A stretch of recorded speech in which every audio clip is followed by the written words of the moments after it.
خالق فرصتها رو متشکر و سپاسگزارم از اینکه این توفیق رو عنایت فرمود تا در طی همین ماه دومین مجلس عروسی اسلامی رو در منطقه تاجرآباد شاهد باشیم. خدای بزرگوار رو بر این من و فضل و احسان عظیمش سپاسگزاریم. از دست و زبان که برآید که از عهده شکرش به در آید.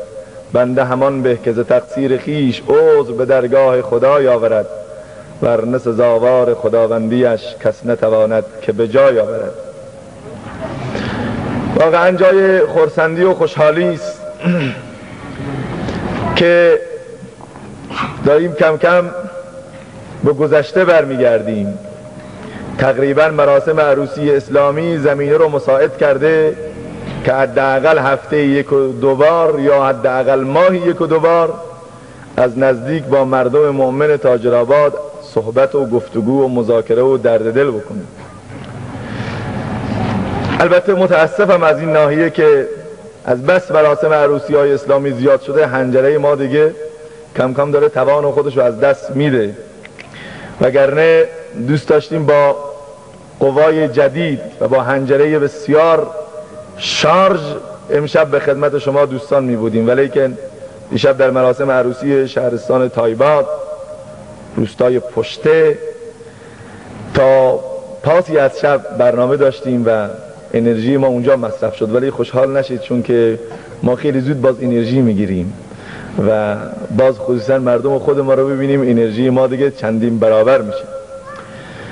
در جلسه شما علما حضور دارن، به قدری عالم حضور داره که منجر به سرود خواندن و تشکیل گروه سرود علما و به قول مولانا مرجانی پیشکسوتان در این جلسه میشه و حتی که در این جلسه صحبت کردن مشکله. در رأس همه استاد اساتذه حضرت مولانا نیازی تشریف آوردن، ما قدم این بزرگوار رو گرامی میداریم و همه علمایی که سرود خوندن، بقیه که شنیدن، اسم همه هم اطاله کلام میشه هم شاید به ذهن بنده نباشه و واقعا در محضر علما سخنرانی کردن مشکله، ولیکن دوست دارم انشاءالله علما اگر احیانا متوجه مشکلی در اثناء صحبت هم شدن ما رو متوجه کنن. مجلس عروسی است، تبریک و تهنیت عرض میکنم این مجلس فرخنده رو خدمت برادر بزرگوار همکار ارجمند ما جناب مولانا یوسفی و خانواده محترم آقای جلالی. از الله ذوالجلال خواهانیم که این پیوند مبارک، پیوند ایمانی و قرآنی که با جلسه روحانی منعقد و برگزار شده، الله ذوالجلال توأم با برکت، رحمت و فضل و احسان بگرداند. دقایقی که در خدمت شما سروران هستیم، پیرامون دیشب که ما در تایباد بودیم به عزیزان عرض کردم که امشب میخوایم بریم به مکتب حضرت عبدالله ابن مسعود و عوامل فساد و فتنه در روی زمین رو از دیدگاه عبدالله ابن مسعود، یکی از فقهای صحابه بزرگوار رسول خدا، مورد تحلیل و بررسی قرار بدیم. اما امشب دوست دارم به مکتب یکی دیگر از اصحاب رسول خدا، به مکتب حضرت علی مرتضی بریم و نشانه ها و علائم مسلمان تائب را از دیدگاه حضرت علی بررسی کنیم. همه ما میدونیم که در روی کره خاکی غیر از انبیا کسی معصوم به دنیا نیامده. از دیدگاه اهل سنت فقط انبیا و فرشتگان معصومند، لا غیر. از بشریت فقط انبیا. هر کس بر روی کره خاکی آمده مرتکب جرم و جنایت و گناه و معصیت شده و این برای بشر طبیعی است. پیامبر خدا میفرماید کل بنی آدم خطا، همه بنی بشر خطاکارند، گناه میکنن، لغزش از اونها سر میزنه و خیر الخطائین التوابون، بهترین کسانی که بر روی کره خاکی اشتباه میکنن کسانی است که بعد از ارتکاب معصیت و گناه به فکر درمان بشن. اگر بیماری به سراغ اونها آمد به فکر معالجه بشن، اگر یکی از موی رگهای اونها از کار افتاد بلا فاصله به پزشک متخصص مراجعه کنن، ورنه منجر به از کار افتادن تمام موی رگها و سلوله های بدن خواهد شد و این انسان فلج خواهد شد. سروران عزیز، واقعیت اینجاست که امروز اگر درد سر بشیم، اگر کوچکترین عضوی از اعضای بدن ما بیمار و مریض بشه، بلا فاصله سراغ بهترین متخصصان جامعه پزشکی و عرصه خدمات درمانی خواهیم شد. زنگ خواهیم زد به کسانی که آشنا داریم. پزشک متخصص کیه؟ تو ساختمون سراغ نده. نه، از پزشکان احمدآباد کیو میشناسی؟ چرا؟ شنیدم اونجا تخصصشون بهتره. بلا فاصله حرکت میکنیم میریم پیش پزشک، آزمایش و سونوگرافی و رادیولوژی و الی آخر هم رو انجام میدیم تا بالاخره پزشک بتونه درد ما رو تشخیص بده و نهایتا درمان کنه. اما متاسفانه نمیدونیم چه شده که امروز در عرصه معنوی معضلات باطنی ما رو، دردهای معنوی ما که به مراتب زهراگین‌تر و خطرناکتر از دردهای جسمانی، هیچ کس دنبال پزشک متخصص نمیره، هیچ کس به دنبال درمان نیست، هیچ کس داروخانه‌ای بلد نیست که چگونه این دردها رو مداوا بکنه. و اینجاست که بشریت گناهی پس از گناهی دیگر، گناهی پس از گناهی دیگر و نهایتا قلب پاکی که الله ذوالجلال بهش عنایت کرده مملو و تاریک و سیاه از معصیت‌ها و گناه میشه و به جایی میرسد که راهی برای توبه کردن و بازگشت نمیبیند. مولانا روم رحمت الله علیه قصه‌ای داره، میگه آقای آمد سر راه مردم، تو چهارراه وسط چهارراه خاری کاشت. مردم مراجعه کردن بهش، گفتن آقا این کار درست نیست، مزاحمت برای عموم مردمه، محیط زیست رو داره آلودی میکنی. گفت فردا میکنم. فرداش آمد گفت پس فردا. مراجعه کردن به شهرداری، حرفش کسی رو گوش نمیکرد، گوشش بدهکار نبود. فردا و پس فردا میکرد تا اینکه این خار در اعماق زمین ریشه میدوانید و از این طرف روز به روز این مرد جوان و قلدر داشت پیر میشد تا به جای رسید که دستاش میلرزید، رعشه و لرزه، و این خار ریشهش تو اعماق زمین و شاخش بر بلندای آسمان. دیگه تاب و توان کشیدن که هیچ، بلکه دست دادن به این خارم نداشت. مولانا روم میفرماید اون خار معصیت و گناه جوان که در قلب تو و در روح و روان تو ریشه دوانیده، تو که میگویی که فردا این بدان که به هر روزی که می آید زمان آن درخت بد جوانتر می شود وین کننده پیر و مضطر می شود. مواظب باش، همین الان به فکر چاره بشیم قبل از این که انباشته بشه. تو پاک آمدی بر حذر باش پاک، که ننگ است ناپاک رفتن به خاک. توبه از اعمال نامحمود کن، ای زیان اندیش فکر سود کن. تیزی دندان تو را رسوا کند، دیده ادراک را اعما کند. این الافزار جان هیچ است هیچ، تو بر این موهوم ای نادان مپیچ. برگرد قبل از این که فرصت از تو گرفته بشه، قبل از این که توفیق توبه ازت گرفته بشه. آیا میدونی توبه هم توفیق میخواد؟ بسیاری از جوانها با من تماس میگیرن، فلانی ما میخوایم برگردیم ولی نمیتونیم، دلمان میخواد از معاصی و گناه کنار بریم، حرکت میکنیم دست پامون فلج میشه، گویا مهر زلالت تو قلب ما خورده. راه و چاره چیست؟ من به اونها گفتم به شما میگم که اون فلجی معصیت و گناهه، انباشته شدن گناهان و معاصی است و خدا نکند گناه طبیعی بشه، خدا نکند معصیت طبیعی بشه، خدا نکنه سروران عزیز از چهار راه چراغ قرمز رد بشی یه بار دو بار سه بار جریمه رو پرداخت نکنی، دیگه گناه و معصیت برات طبیعی میشه و اونجاست که دیگه تا سرحد تصادف و مرگ خواهی رفت.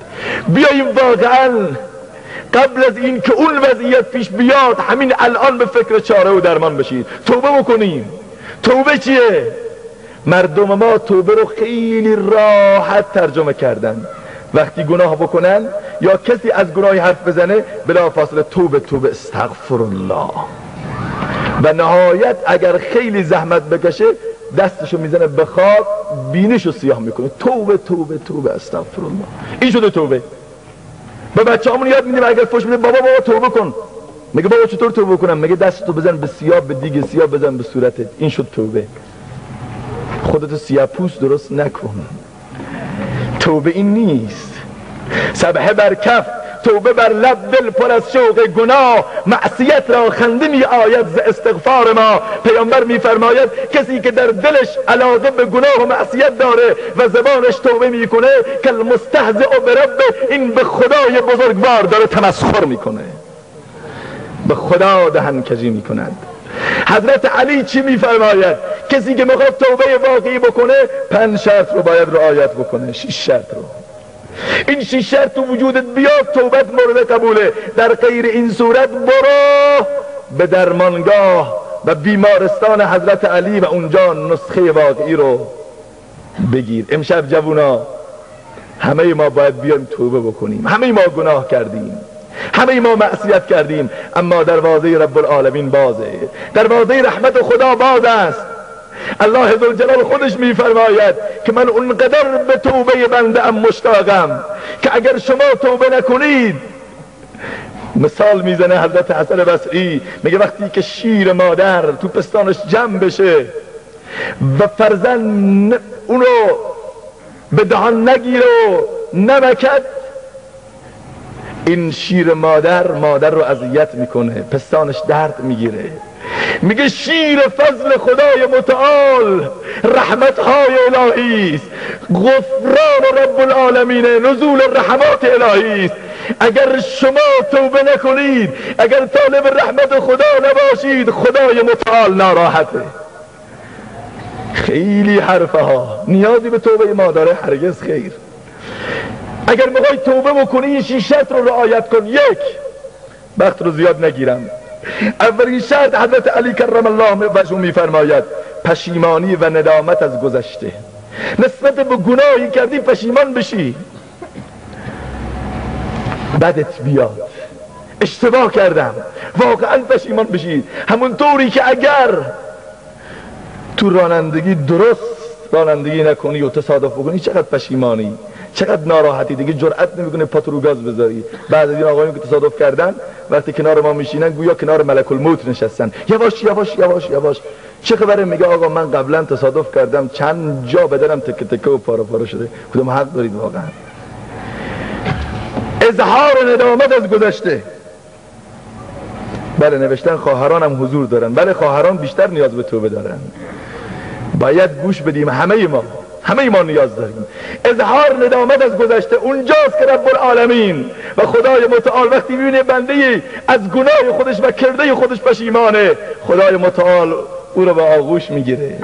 در کتاب راه بهشت قصه موجوده از ابو عبدالله نخشبی، از محلات نخشب یا نخشب اگر درست لفظ بکنم. میگه یک زمانی داشتم میرفتم به مسجد، دیدم جوونا جمعن.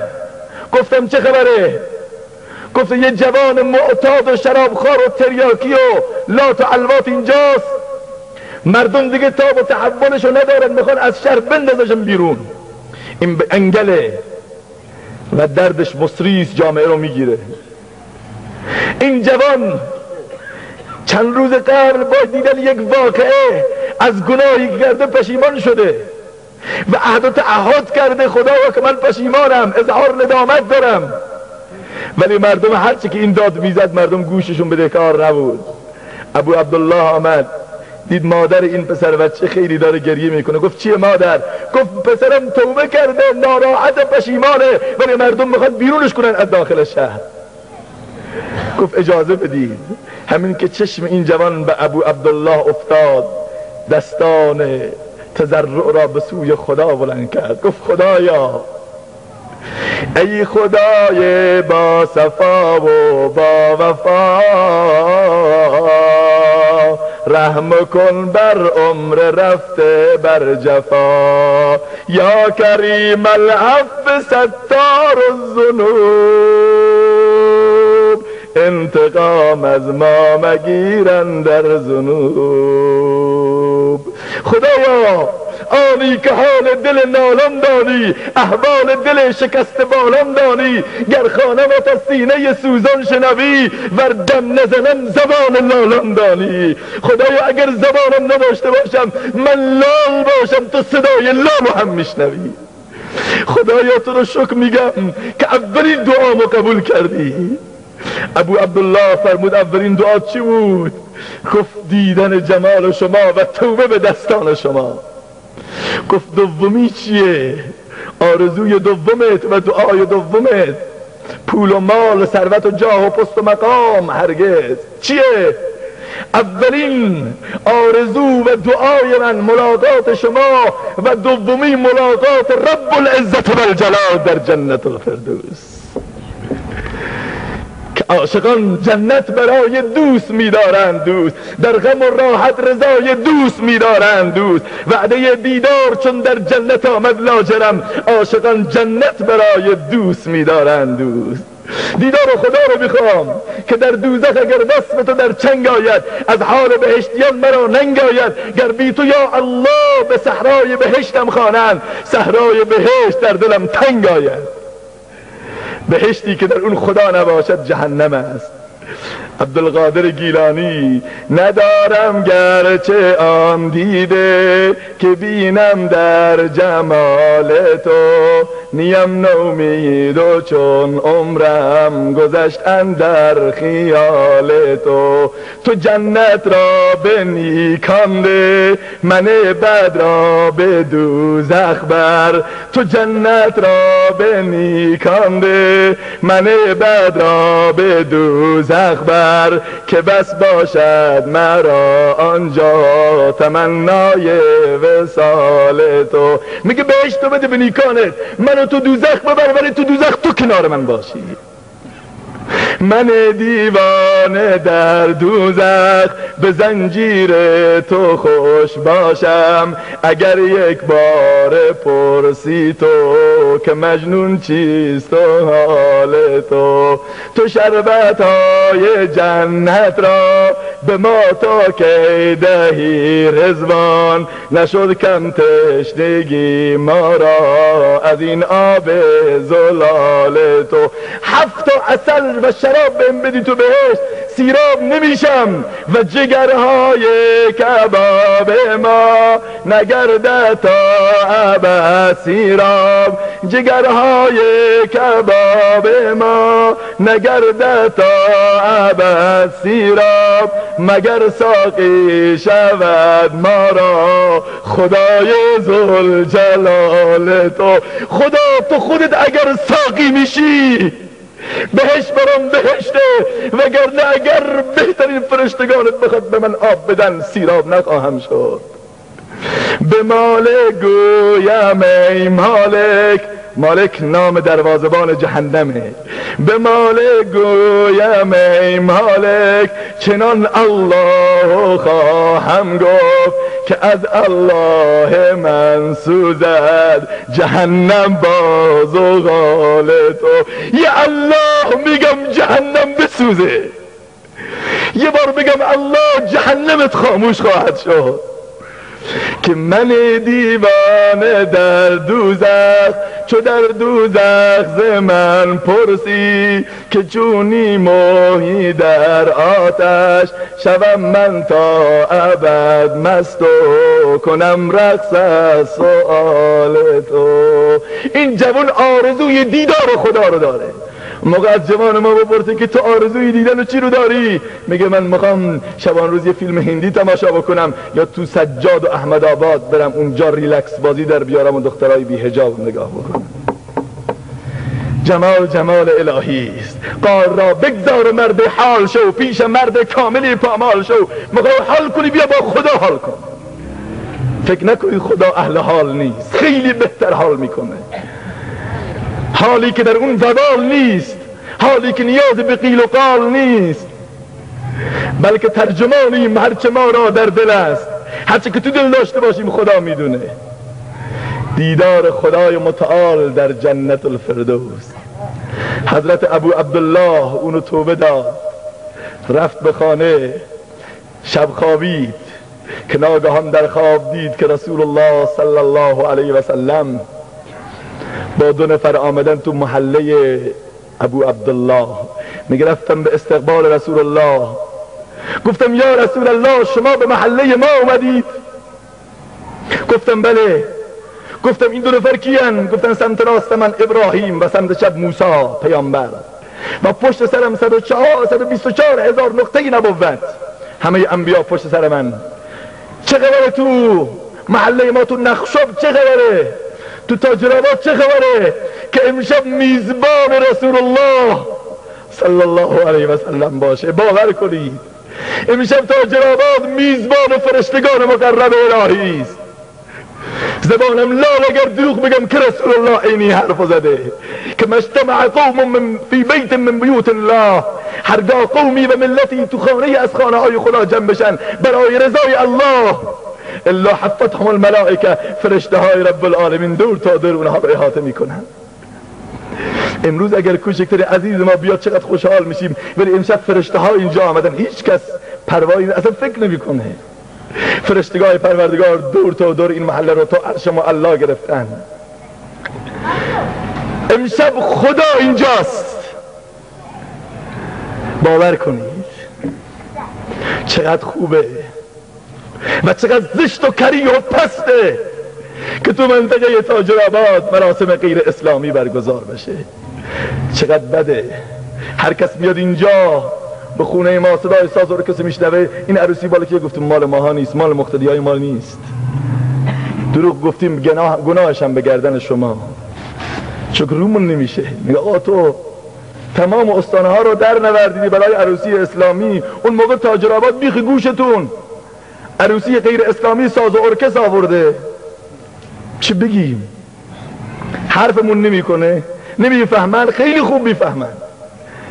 بیایید سروران عزیز، مهم اینه که خدا رو راضی بکنیم، پیامبر خدا رو راضی بکنیم. گفت چرا اینجا اومدی؟ گفتن ای ابو عبدالله، پیامبر داره میگه ای ابو عبدالله یکی از جوانان محله شما فوت کرده و منو پیغمبر الله ذوالجلال منو دستور داده که در نماز جنازه او شرکت بکنم. حواس این طرف باشه، موبایل رو خاموش کنید، حواس رو دوستان رو پرت نکنید لطف کنید عزیزان. موبایل ها خاموش باشه که الان ارتباط مستقیم با عالم بالا بر صحبت عارفانه شد دلداری. بله آمدیم به نماز جنازه یکی از جوانان محلتون که دیشب از دنیا رفتن. ابو عبدالله گفت اون کیه؟ گفت صبح بلند شو برو و به همه اعلام بکن که رسول الله صلی الله علیه و سلم فرموده یه جوانی از جوانان شما فوت کرده، هر کس به نماز جنازه او شرکت بکنه، اول این که با محمد رسول الله نماز جنازه خونده و دوم این که الله ذوالجلال هر چی گناه داشته باشه قلم قرمز و خط قرمز روی گناهانش میکشه. از خواب بلند شد گفت خدایا این دیگه کیه؟ این نماز گزار کیه؟ این تهجد گزار کیه؟ این حاجی مولویه؟ این عابد و زاهد دهره؟ این کیه؟ که ناگهان خانم ابو عبدالله هم گفت بیا که من رسول خدا رو در خواب دیدم و من اینطور دستور داده که بلند شو همه تون برید برای نماز جنازه شرکت کنید. ابو عبدالله میگه زدم از خونه بیرون که ناگهان دیدم مادر اون نوجوان آمد گفت مولانا پسرم از دنیا رفت و خدا تو خواب ما برده که اگر میخوای گناهت بخشیده بشه مردم بگو به نماز جنازه شرکت کنن. آهی کشیدم، گفتم خدایا چقدر تو بزرگواری، چقدر تو کریمی، تو رحیمی، تو عظیمی، تو رحیمی، تو نماینده فضلی، تو سزاوار ثنایی. مگه رفتم اونجا و اعلان کردم متوجه شدم این جوانه، یک جوانی که یه بار قصد میکنه که برگرده خدای متعال پروندهشو مختومی میکنه و برای همیشه میبنده و اسمشو از صف افراد ناپاک در میاره و در صف قدیسین و صدیقین و شهدا و صالحین در میاره. تا اون موقع جوان ما توبه میکنه با اینکه بینیشو بیاد سیاه بکنه، سبحه بر کف توبه بر لب، دل پر از شوق گناه، دست و زبان داره استغفرالله میگه ولی دل داره نقشه گناه میکشه. این خیلی خطرناکه. اولین شرط قبولیت توبه اظهار ندامت از گذشته. این یک. دو، عزمتون رو جزم کنید به این که 2 مرتبه به طرف اون گناه بر نگرد. این دومین شرطه که بر نگردی. اگر مردی، اگر در بدترین وضعیت قرار گرفتی، اگر خواستی بین معصیت و جونت یک رو انتخاب بکنی، جونتو انتخاب کن که جونتو از دست بدی ولی مرتکب اون معصیت و گناه نشی. اونجاست که خدای متعال آیه‌ای که تلاوت کردم یا ایها الذین آمنوا توبوا الی الله توبة نصوحا، درست توبه نصوح در واقع این توبه است که داره حضرت علی میگه. ولیکن مولانا روح رحمت الله علیه قصه ای داره در مورد نصوح. شنیدید قصه شو؟ نصوح یک جوونی بود مثل بسیاری از من و شماها، ولی فرقش اینجا بود که لباس مردانه میپوشید. لباس مردانه که البته الان حالا دیگه تقریبا رسم شده و داره رسم میشه. هفته گذشته من داشتم میرفتم به تهران، از تهران پرواز داشتم به نیکشهر چابهار، عروسی اسلامی. جمعه شب گذشته رفتم اونجا، بعضی از دوستانم با من بودن، تعجب کردیم، گفتم رحمت بر مشهد. واقعا یکی از مسلمانای اهل سنت خود ما رو دیدیم که لباس بلوچی هم به تن داشت. دیدم خانمش وضعیت افتضاح، حجاب زیر صفر. صداش کردم، گفتم عزیزم بیا اینجا. با هم پرواز داشتیم، قرار بود ایشون هم برن چابهار. گفتم بیا بشین کنارم. گفت چیه؟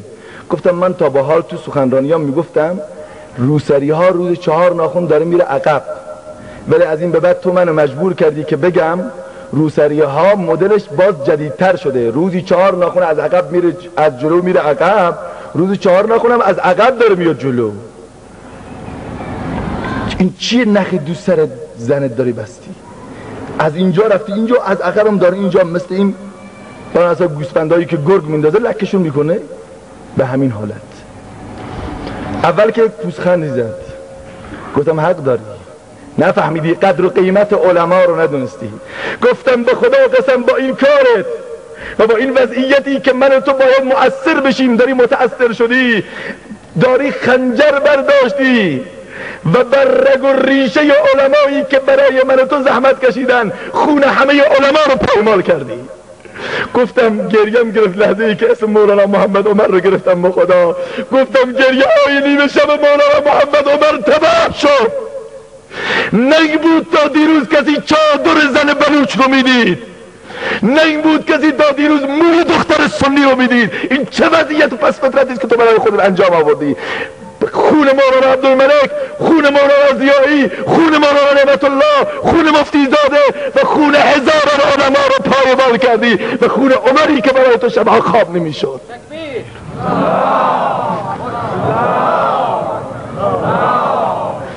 جوون گریش گرفت، گفت واقعا نشنیده بودم و نمیفهمیدم. گفتم دیگرها برام میخندن، کلاس بیاریم اینجا. گفتم این کلاس نیست، این کلاس نیست، این وسواسه و نهایتا هلاکته، این سعادت نیست، این ذلته. علما برای من و شما زحمت کشیدن، شبها تا صبح دعا کردن. اون موقع چون که میخواد بریم یه شهر پیشرفته حجاب زنمو برداریم؟ آیا این وقاحت و گستاخی نیست؟ داره عوض میشه. یک آقای دکتر که با ما همیشه هست، آقای دکتر زنده دل، میگفت تو مطبم یک آقایی آمد، مریضی داشت، نشست، لباس مردانه. گفتم اسم این بچه‌تون چیه که مریضه؟ گفت اسمش سمیه است.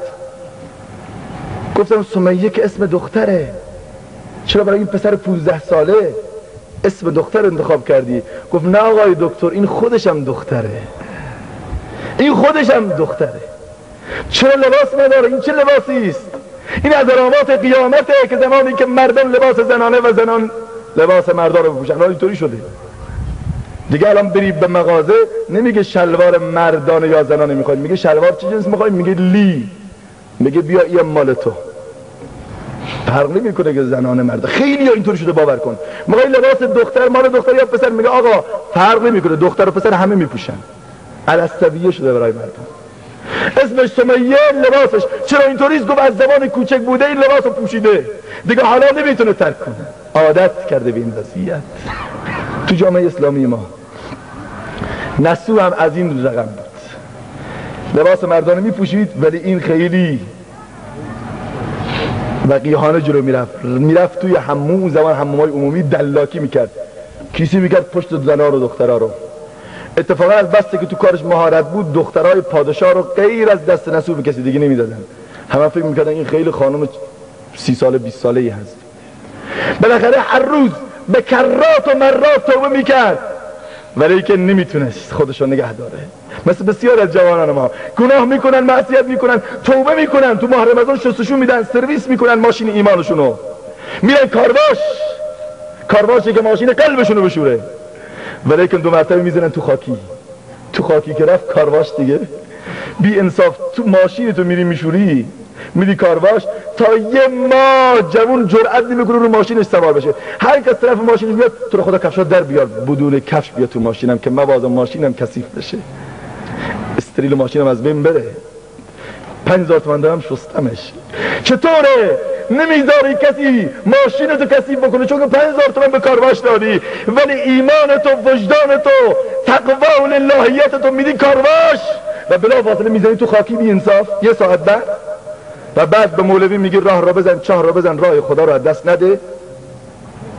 کی گفته همچه حرفی؟ یا راه یا چاه، از این 2 تا یک رو انتخاب کن. اگر راه رو انتخاب کردی صراط المستقیم، وگرنه تو چاهی، تو لجنزاری، دیگه بالا آمدن برات وجود نداره. بله این نسو هم این کار رو میکرد تا اینکه یه روزی بالاخره لطف حق با تو مواساها کند، چون که از حد بگذری رسوا کند. تا کنون کردی چنین اکنون مکن، تیره کردی آب را افزون مکن. هرچه داری در دل از مکر و رمود، پیش حق پیدا بود مانند روز. یه بار انگشتری دختر پادشاه گم میشه یا گوشوارش تو حموم، بلا فاصله همه رو میگردن، همه جا رو انگشتری و یا اون گوشواره پیدا نمیشه. اعلان میکنن در حمام قفل بشه، همه باید لخت و مادرزاد مورد تفتیش و تفقد قرار بگیرن بلا استثناء. بقیه که اشکال نداشتن، زن بودن، زنان میخواستن تفتیشون بکنن. ولی اینجا روزگار نسوح سیاه شد. نسوح گفت چیکار بکنم؟ خدایا آبروم رفت، چندین بار روح هم نبارم پیش خدا برم، چون که چندین بار با خدا بدقولی و بدعهدی کردم. اگر با دوستتون یه بار بدقولی بکنی دیگه روتون نمیشه تو صورتش نگاه بکنی، چطور چشم میخواد تو چشماش بیفته. ولی با خدا برامون طبیعیه، خلاف وعده کردن مهم نیست. میگه بلا فاصله رفت تو دوش، رفت زیر دوش، رفت تو کنج حمام یه گوشه‌ای، شروع کرد به تضرع و زاری کردن و گریه کردن و به قول مولانا رحمت الله علیه این اشعار را میخوان. گفت یا رب بارها برگشته ام، توبه ها و عذرها بشکسته ام، در جگر افتاده استم صد شرر، در مناجاتم ببین بوی جگر. کاشکی مادر نزادی مرمرا، یا مرا شیری بخوردی در چرا. کاش مادر منو به دنیا نمی آورد. گر مرا این بار ستاری کنی، توبه کردم من زهر ناکردنی. یه بار دیگه، فقط همین یه بار، خدا همین یه بار منو رسوا نکن. گر مرا این بار ستاری کنی، توبه کردم من زهر ناکردنی. ای خدا ای خدا و ای خدا چندان بگفت، کان در و دیوار با او گشت جفت. اینقدر گریه کرد، اونقدر زجه زد که خدایا همین یه بار بس دیگه، توبه میکنم برمیگردم. که در همین هنگام نزدیک و نزدیکتر میشدن، زنها تمام میشد که ناگهان صدا کردن نسوح کجاست؟ نوبت نسوحه. نسوح داره تضرع میکنه، زجه میزنه، ناله میزنه، گریه میکنه، دست به دامان خدا شده. پروردگارا همین یه بار، یه فرصت دیگه، یه بار دیگه فقط برام فرصت بده، مثل بسیاری از جوونا که این کار رو کردن به کرات. داشتم من جلو که ناگهان در زد، در رو باز کن نسو. داشت گریه میکرد، در رو باز کنه، در رو باز کرد، گفت بیا جلو. عقربه قلبش توقف کرده بود و ذهنش از کار افتاده بود و اشکاش مثل ابر بهاری میریخت. نسو چرا داری گریه میکنی؟ مگر چی شده؟ آبروی تو نرسه، تو امینی، پادشاه روی تو هرگز شک نمیکنه، ما هم روی تو مشکوک نیستیم، ولیکن حکم کلی است، دستور عمومی است. اونا نمیفهمیدن چه طوفانی در دل نسو پیداست و شعله وره که آمد پیراهنشو در بیاره، پیراهن رو در آورد، قلبش میزد، شوخی نبود، آبروش رفته بود و سرش بالای دار. پیراهنو در آوردن، دست دادن به زیر پوش که بالا بیارن. ناگهان گفتن دست نگه دارید که رو انگشتری دختر پادشاه پیدا شد.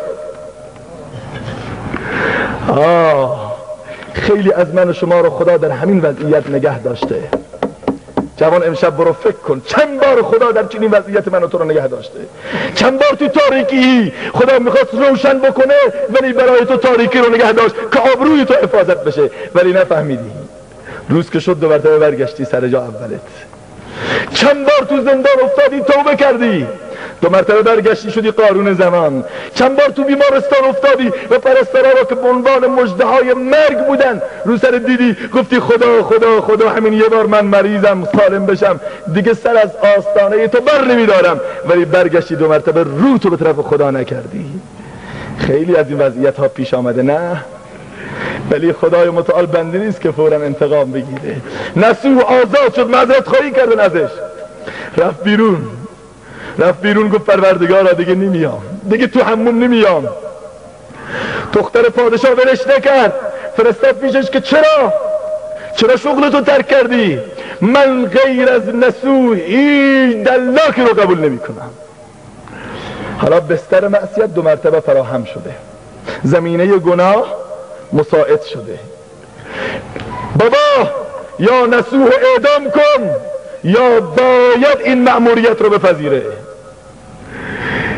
نسو توبه کردم من حقیقت با خدا، نشکنم تا جان شود از تن جدا. نام من در نامه پاکان نوشت، دوزخی بودم ببخشیدم بهش. عفو کرد آن جملگی جرم و گناه، شد سفید آن نامه و روی سیاه. آفرین ها بر تو بادا ای خدا، ناگهان کردی مرا از غم جدا. گر سر هر موی من یابد زبان، شکرهای تو نیابد بر زبان. خدایا اگر هر سر موی من زبان بشه و بخواد تشکر بکنه قدر نعمت تو رو نمیتونه انجام بکنه. پادشاه منو بکش ولی این کار رو نمی کنم. اینو میگن توبه نسوح، اینو میگن عزم جزم به عدم بازگشت به گناه و معصیت. نه این روز تا زمانی که تحت فشاری، چرا وقتی که راه زندگی هموار میگردد بشر تغییر حالت میدهد، خونخوار میگردد، به وقت عیش و عشرت مینوازد ساز بیدینی سر عروسیاش، ساز بیدینی میزنه، به وقت تنگ دستی مؤمن و دیندار میگردد. چیکاش که برگشت بقره ای الله الله الله میزنه، توی وارستان که بیفته یک الله های سوزناکی میزنه. حالا چطوره؟ جناب موردی هر چه خدا بخواد، دل من به تقدیر خدا تا دیروز خدا رو اصلا نمیفهمیده با کدوم خ نوشته میشه اصلا. حالا خداهاش آفاق رو آتش کشیده، ولی کاش بی انصاف بعد از اینکه برگرده باز خوب بشه. همین که لباس کفن رو، لباس بیمارستان رو از تنش در بیاره. نفسک ما کمتر از فرعون نیست، لیک او را اون و ما را اون نیست. 2 مرتبه بر بگیره فرعون نیست. معذرت میخوام اینطور دارم رخ صحبت میکنم، واقعیت اینطوری. مگه فرعون چه کار کرد؟ یه فرعون بود، ولی امروز 1000 تا فرعون تو قلب ماست. فرعون هایی که تو قلب ماست باید نابود بشه، معصیت ها ریشه اونها باید بخشکه. کار دارم با شما، خسته نشید. مردم تاجرآباد شما نباید خسته بشی، چون که با هم بودیم عادت کردی. نه و دیری بود شما رو ندیدم، بالاخره در دلم رو شما خالی بکنم. ولی امشب دیگه هر کسی کسی رو دوست داره رو سرش داد میزنه. اگر بچه تو بی ادبی بکنه سیلی میزنه تو گوشش، تو گوش بچه همسایه کسی نمیزنه. ما شما رو دوست داریم که رو سر شما داریم داد میزنیم. باور کنید غیر از اینجا دیگه جایی برای ما هرگز آرامش نیست. واقعا تکبیر.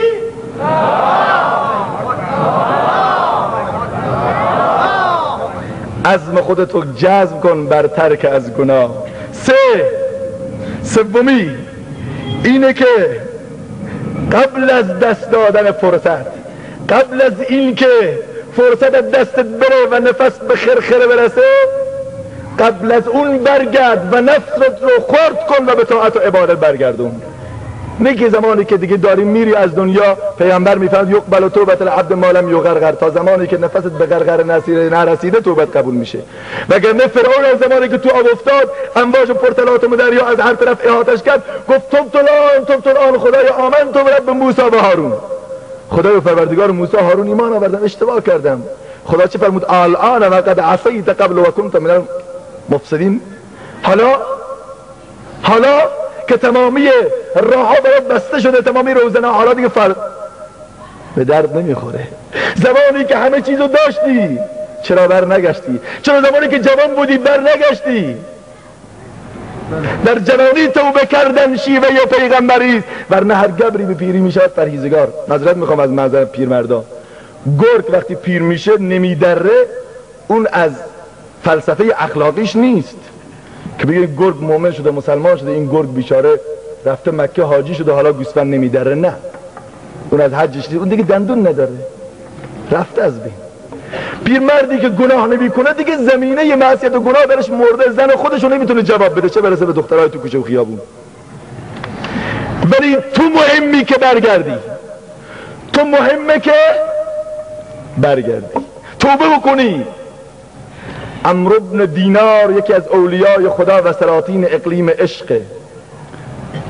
پیرمردای وقتی سوء تفاهم نشه، اقبال میگیره من که نومیدم ز پیران کهن، دارم از روزی که می آید سخن، بر جوانان سهل کن حرف مرا، بهرشان پایاب کن ژرف مرا.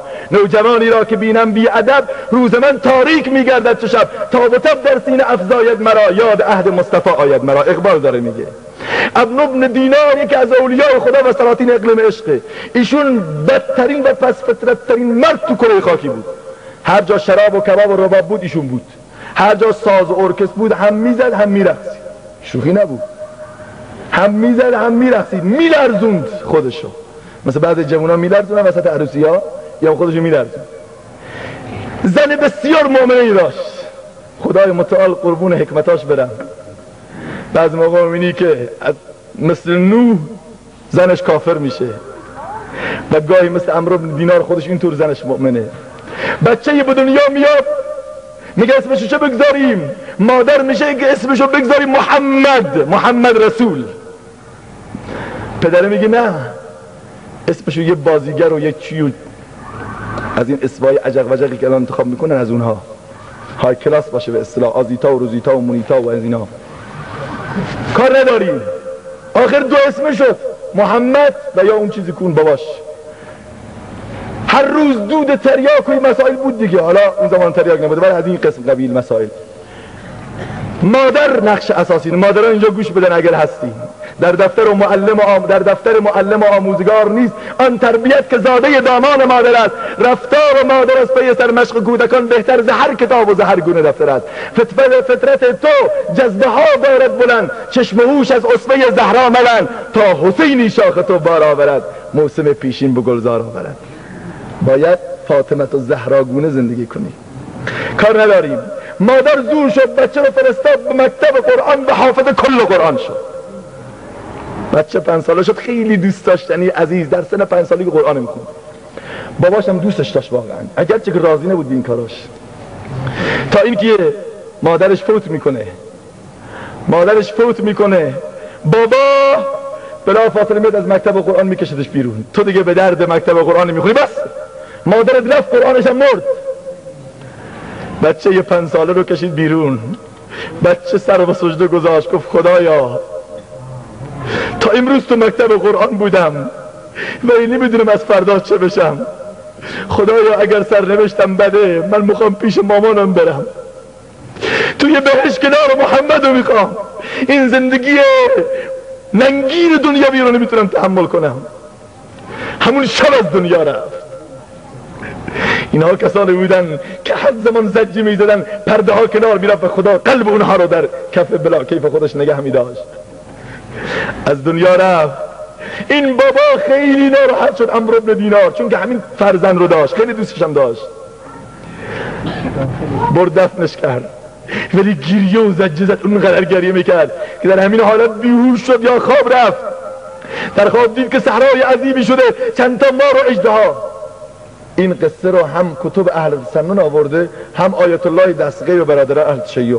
قصه مستندیه ها، عصر تابعینه. میگه رفت دید 1000 اژدها پشت سرشه. بدو رفت به جایی ملجا و معوا و پناهگاهی، دید یه پیرمرد ایستاده است.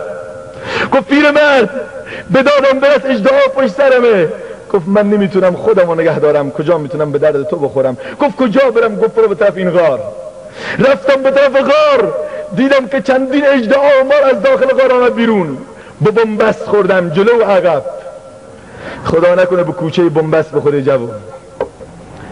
سمت راست فرار کردم، آمدم به پیرمرد به دادم برس. گفت برو تو این گودی، من نمیتونم. رفتم تو اون گودی، دیدم که بدتر از اونها شد. آمدم پیرمرد تو فقط تنها موجودی هستی میتونی کمکم کنی. گفت من دوست دارم کمکت کنم ولی زورم نمیرسه. گفت به طرف این تپه برو. به طرف تپه که رفت دید تعدادی اطفال اونجاست. به طرف اطفال بره. گفت که این اطفال اونقدر زور نداره که از من دفاع بکنن. میخواست برگرده به طرف پیرمرد که ناگهان از بالای تپه صدای طفلی آمد: بابا پاشو بیا. گفت کیه؟ گفت من محمد رسولم.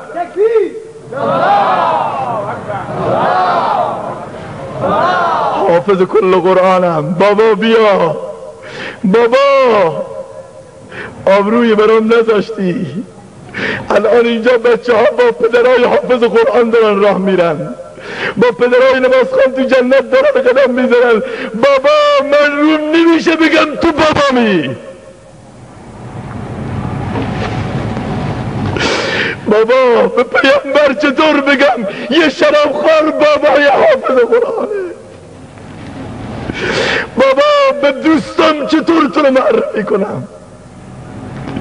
چه کار داری که میکنی بابا؟ از خدا بترس. گفت بابا چه کار کنم؟ گفت پیش اون پیرمرد نرو. اون پیرمرد اعمال توست، اون قدر ضعیفه که نمیتونه تو رو نجات بده. گفت کجا برم؟ گفت یه کادو برات خریدم بگیر، تو این کادو فلاح و رستگاری تو نقطه هست. گفت بدش بابا. کادو رو داد. کادو رو که به دست گرفتم از خواب پریدم، دیدم یه کادو رو دستامه تو عالم بیداری. گفتم حتما بچم برام سویچ بنز الگانس رو گذاشته، بچم برام لباس خریده. نفهمیدم این کادو چیه. رفتم پیش بقیه دوستان کادو رو باز کنید. کادو رو که باز کردم دیدم یک جلد کلام الله مجید. دل پر درد را جدوا قرآن، جان مجروح را شفا قرآن. هرچه خواهی ز نص قرآن جو که بود گنج علمها قرآن. قرآن به دل فسرده جان میبخشد، از پرتو خود جان به جهان میبخشد. این معجزه رسول پاک عربی حقا که حیات جاودان میبخشد. ولی امروز کو قرآن؟ منم قرآن، منم قرآن، منم پیغام جاویدان، منم سرچشمه انسان، منم برنامه رحمان. من آن بحر خطا شویم مگر موجم نمیبینی؟ من آن گلزار دلجویم چرا یک گل نمیچینی؟ رهاورده شب قدرم چرا قدرم نمیدانی؟ پیام رحمت آوردم چرا آخر نمیخوانی؟ این قرآن کنار ماست قدرشو نمیدونیم. پس قبل از این که فرصت از ما گرفته بشه در زمان جوانی باید توبه کرد. وقتم گذشت، این 2 مورد دیگه مگر به صورت تیتروار بخونم. و 4می ادای حقوق دیگران. فقط توبه کردن تمام شد رفت؟ نه، باید حقوق دیگران پرداخت بشه. حق کردی باید بری حلالیت به طلبی. پیامبر خدا صلی الله علیه و سلم حضرت ابو هریره راویه، کسی که از کسی مالی خورده فلیتحلل اليوم، امروز بیاد حلالیت به طلبه قبل از این که هیچ دینار و درهمی روز قیامت نداشته باشه. پیامبر از اصحابش پرسید اتدرون من المفلس، میدونی مفلس و بیچاره و درمانده و فقیر کیه؟ قالوا الله، گفتن نه الله و رسوله اعلم. معذرت بخوام، قالوا المفلس فینا من لا درهم ولا دینار. علما صرفه نکردن، من حدیث اشتباه خوندم. میفرماید که مفلس کسی است که در میان ما پول نداشته باشه، تراول یورو و درهم و دینار و دلار آمریکایی، زندگی فقط دلاره نداشته باشه، این فقیر. صحابه هم اینطور گفتن. فرمود خیر المفلس فی امتی من یأتی یوم القیامه وقد ضرب هذا و شتم هذا و اکل مال هذا او کما قال. مفلس بیچاره کسی است که روز قیامت با دنیای تهجد و تلاوت قرآن و حج بیت الله میاد و خوشحاله که من رفتم 52 بار خانه کعبه رو طواف کردم، حاجیم، مولویم، مردم سخنرانی میکردم، من که حتما ویزای بهشت خدا باید از قبل دارم رزرو کرده باشه. میره جلو، نماز و طاعتم زیاد داره، ولی که وقتی میخواد وارد بهشت بشه طلبگاراش میاد، به این دشنام داده، میگه خدایا به من دشنام داده، حقمو بگیر، تو خدایی، قاضی خدایی باشد، روح الامین منادی، نه رشوت و نه بقیه مثلا هیچ نیست، کار نداریم، بده مقداری داری بهش، نه از تهجداش بدید. آقا مالمو خورده، پروردگارا پولمو بگیر، نداره تهجد، فرائضشو بده بهش، نمازهای 5 وقتشو. دیگری خدا را سرم کلاه گذاشته، شب رفته کلاهشو کج گذاشته تو خانواده‌اش، بده سر مرده که یک کلاهی گذاشتم که تا عمر گوششو بریدم که گوشش دیگه سالم نشه، بدید حجشو بدید آقا. به فلانی دیگر همینطور تا اینکه ثوابش تمام میشه طلبگاراش موندن. طلبگارا میگه خدای ما ولش نمی‌کنیم، ثوابم دیگه نداره. میگه خیلی خوب، گناه طلبکارا رو بندازید به گردن این آقا. با این همه حج و سخنرانی و دعا و ذکر و تلاوت قرآن، چون که مال مردم خورده اونجا لگامش میکنن و کشن به طرف جهنمش میبرن. بیا برادر حق دیگر رو ادا بکن، از هر کس خوردی مشکلی نیست، این دنیا داره میگذره، توبه واقعی اینه. و 5می ادای فرایض، هرچه فرض از گردنت فوت شده انجام بده. اینو همینقدر خلاصه میکنم، فرض، روزه، زکات، هر چی داری انجامش بده. و 6م گوشتی که از حرام برتن کردی اونو با گریه صافش کن، اونقدر زجه بدن گریه بکن که هرچی که از حرام تغذیه شدی پاک بشه، ذوب بشه، از بین بره و زندگی دوباره و تولدی جدید. امیدوارم که خدای سبحان توفیق توبه واقعی رو به همه ما عنایت بفرماید.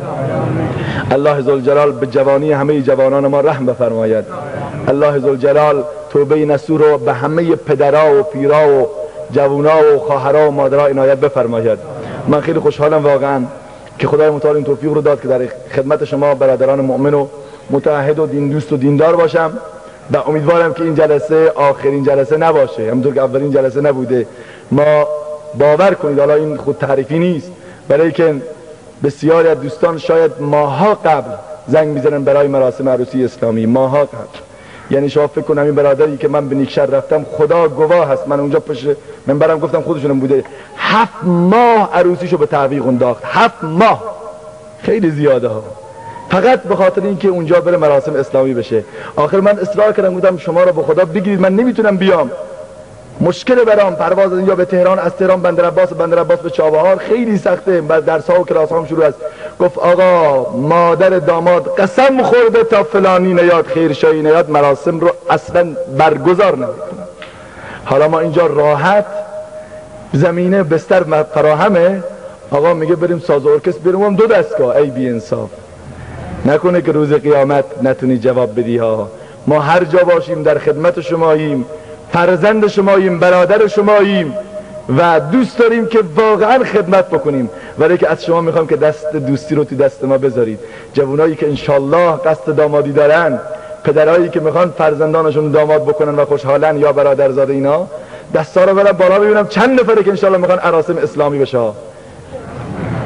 اینقدر نبری بی انصافا، بالاتر ببرید، نترسید که انشالله. ماشاءالله، خداوند جزای خیر بده، خدای متعال باران نوشت. باز نه که بعدم بهش شیطونا باید بیاد باز بریزن چیز میزایی که نتونه. من یک قصه دیگه هم بگم خیلی کوتاه، معذرت میخوام جناب مولانا نیازی، اینا واقعا منتظر شدن. یه زمانی، البته این همه جا گفتم، قصه نیست، واقعیت، نمیگم کدوم منطقه، ما رو دعوت کرد برای مراسم عروسی اسلامی جوون. بعد فلانی بیا هفته آینده عروسی. اول که قبول نکردم، بعد گفت نه بالاخره شما توی منطقه میاد عروسی اسلامی ما هم بیاد. گفتم باشه میام، اشکال نداره. بعد فردا شبش زنگ زد که فلانی نه عروسی من نیا. گفتم چی شده؟ گفت جوونا، به خاطر این میگم که جوونا بیرون رفتید شما رو خطا ندن ها، بعضیا هستن گرگه هایی که نمیذارن سالم باشی. دور و برش احاطه کردن، بابا یه بار میخوای داماد بشه فلانی، اون یه بارم تو میخوای عروسی اسلامی بگیری، بیاد گریه بکنن، سر صدا بکنن، سخنرانی بکنن. بابا تو دو بار سه بار که نمیدونی زن بگیری، یه بار میخوای زن بگیرم اینجوریست، بیا همین مراسم درست بگیر. آقا من نمیخوام.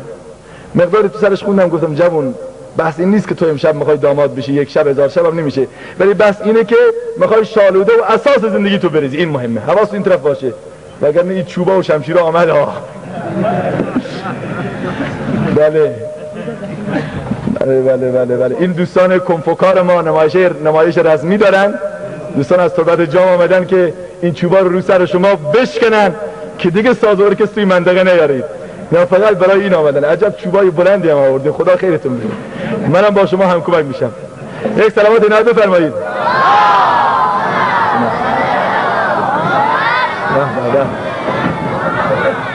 بشینید دوستان. بعد گفتم بابا بحث اینه که تو میخوای عروسی تو اسلامی بگیری، این کارو نکن. گفت پس بیا. گفتم پس میام، مشکلی است. فردا شبش زنگ زد که نه نیا. گفتم چی شد؟ گفت که نمیذارم منو. مقدار تو سرش خوندم، گفت نه بیا. باز فردا شبش زنگ زد که نه نیا. بیا و نیا.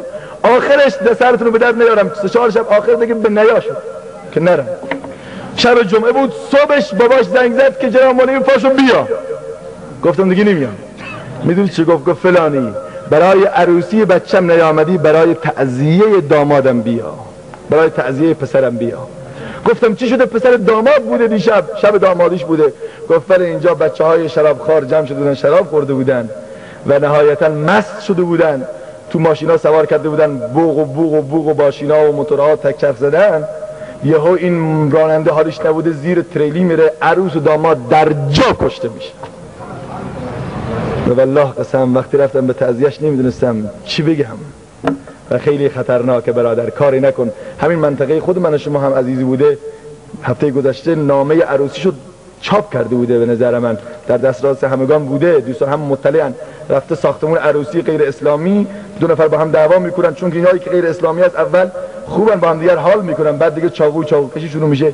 میره این جوان توی عروسی سلاکاری بکنه، 2 تا چاقو به قلبش میخوره و در جا از دنیا میره. که خیشانش گفتن که ما کارت‌های عروسیشو به عنوان تعزیه استفاده کردیم و نکنید که این موقعیت پیش بیاد. خدایا چنان کن سرانجام کار که تو خوشنود باشی و ما رستگار. خیلی خوشحال شدم، همه تو رو به خدای بزرگ